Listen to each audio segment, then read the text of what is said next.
আসসালামু আলাইকুম। আমি চলে এসেছি সারেকান্দি কালীতলা ঘাট। বিকালে নরম বাতাসে নৌকার শব্দ এবং চায়ের কাপ, সে এক অন্যরকম অনুভূতি। এত সুন্দর এবং মনোমুগ্ধকর জায়গা, আপনি চাইলে ঘুরতে আসতে পারেন। এটা হচ্ছে রাজশাহী বিভাগে বগুড়া জেলায় সারেকান্দি উপজেলা কালীতলা ঘাট। আপনি বগুড়া এসে মারডালি মোড় থেকে বা চেলাবার মোড় দিকে সেঞ্চি থেকে 80 টাকা ভাড়া দিয়ে এখানে আসতে পারেন।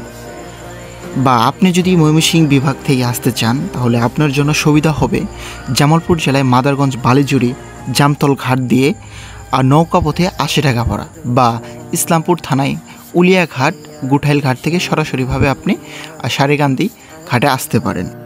এই ঘাট মনে হয় প্রেম যমুনার ঘাট। স্থানীয়ভাবে এই বাঁধ এবং নদীর তাৎপর্য প্রেম যমুনার ঘাট নামে পরিচিত। সেখানে প্রেম, শান্তির দমকা হওয়া, সন্ধ্যার পরিবেশ, এক ছোটো চার দোকানে আড্ডা উপভোগ করা যায়। কালীতলা ঘাট যমুনা নদীর তীরে অবস্থিত। এই ঘাট প্রাকৃতিক দৃশ্য এবং ফ্লাইকো ব্যস্ততা নৌকার জীবনে যে মেলবন্ধন প্রদর্শন করে। পর্যটকের একটি জনপ্রিয় গন্তব্য। সেখানকার পরিবেশ খুবই উন্মুক্ত এবং সৌম্য। সরকারিভাবে এই বাঁধ নির্মিত হয়। বাঁধটি শুধুমাত্র যে নদী অবক্ষয় রোধই নয়, একই সঙ্গে মনোরম দৃশ্যের কেন্দ্রবিন্দু হিসেবে পরিচিত।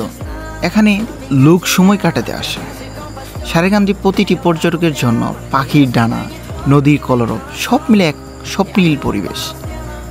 এখানে আপনি হাঁটতে পারেন, বসতে পারেন, নৌকা দিয়ে ভ্রমণ করতে পারেন। সব মিলিয়ে প্রকৃতি আপনাকে মুগ্ধ করে। যমুনার প্রত্যেক দিনই যে নতুন কিছু উপহার নিয়ে আসে। আপনারা কে কোথায় থেকে কিভাবে এখানে আসছিলেন অবশ্যই কমেন্ট বক্সে জানাবেন।